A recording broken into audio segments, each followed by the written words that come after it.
Қадірменді ағайын, менің өмір жолымды қалың қазақ біледі ғой деп ойлаймын. Егемен мемлекет болғалы ел игілігіне аз да болса өз үлесімді қосқандаймын. Әрине, ауыр жол атыңды сынайды, қиын іс адамды сынайды деген. Осы жолда талай сый да сын да болды. Оның ішінде қадіріңді байыптағандар да, жалған жала жауып бос айыптағандар да болды. Дегенмен, сол жалған айыптарға көңіл бөлмедім.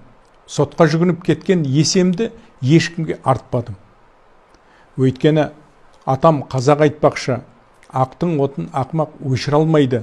Қашанда әр мәселенің әділдігін адам көрмесе де Алла көреді деген қағидаға сүйендім.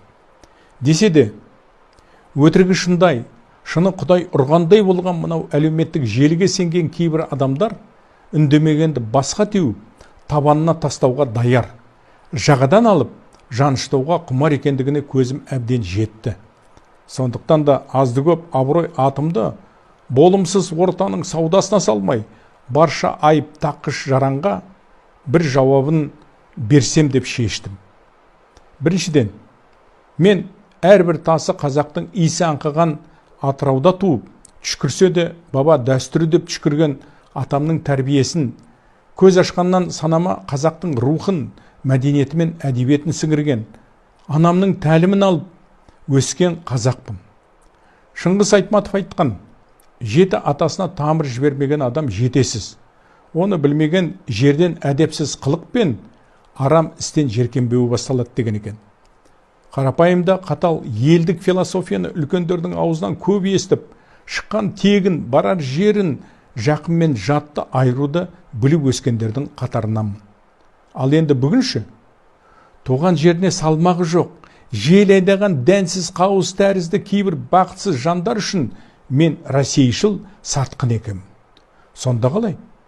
Келісім сөздің күші емес, зымыранның мысы басып тұрған мына заманда халықаралық әскери ұйымға туған елімнің атынан барып, қауіпсіздік үшін отқа, мүдде үшін суға түскен үшін бе? Егер дәл солай болса, онда мен заманында орысшылсың деп айыпталған ұлы Абайдың сөзімен қайрайын. Адамнан надан артпас ұққан менен тағдыр көрмей қоймайды бұққан менен дейді. Яғни, жүрегің азаптан жарылайын деп тұрса да, қадіріңді білмегендердің алдында есеңді түсірме деген. Сондықтан түсінгендерді бағалап, түсінбегендерді сарылап өтетін өмір бұл. Екіншіден, мен қолыма қару алып, оқ атпасам да, жауынгершілік заманның зардабын, соғыс аталуының зар заңын жақсы білетін жастайымнан жаным сезетін жандардың бірімін. Өйткені әкемнің екі ағасы ұлы отан соғысында қаза болған. Қазір адамзат әлемі бұрын соңды болмаған соғыс қауіпінен айырылмай тұр.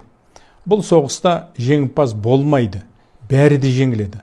Мұндай жағдайда біреудің сойылын соғу нағыз соқырлық, ал өз ұлтына соғыс тілеу қаныпезерлік болар еді. Осы орайда атамның бір әңгімесі еске түседі. Өткен ғасырлар болса керек, барымта жасаған қазақтың 5-6 жігітін жергілікті отарлық сот үкім шығарып, ит жеккенге айдағалы жатыр екен. Сонда сол елдің ағасы болған бір ақсақалдың көзінен парша-парша жас ағып жылап тұр екен. Жанындағылар, ақсақал, неге жылайсыз? Ұры жазасын алды, әдді емес пе деген екен. Сонда ақсақал, мен бұл бейбақтардың басы үшін емес, әр қайсының белінде 10-10-нан кеткен бала үшін жылап тұрмын деген екен. Осыдан кейін өз қазағын соғысқа тартып жатыр деген қасаң әңгімеге қалай шыдайсың? Білем, тұтас ойдан оймақтай сөзді жұлып алып, жаранға жар салатындар болған, бола да бермек. Өз тарапымнан халқыма айтарым, ағайын, не нәрсеге де ақылмен қарайық. Ал ақылды сақтайтұғын мінез деген сауыты бар, сол мінез бұзылмасын. Әрине, әлеуметтік желіде отырып, мән жайды анықтамастан жалған ақпарат тарту өте оңай. Қиыны ар алдындағы жауап.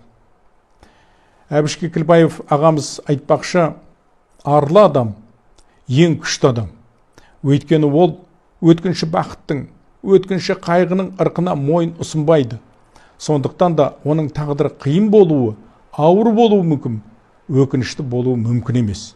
Менің де өмірімдегі ел жұртым сеніп мойныма артқан қай қызмет, қандай жұмыс болсын, ұялатын жерім жоқ.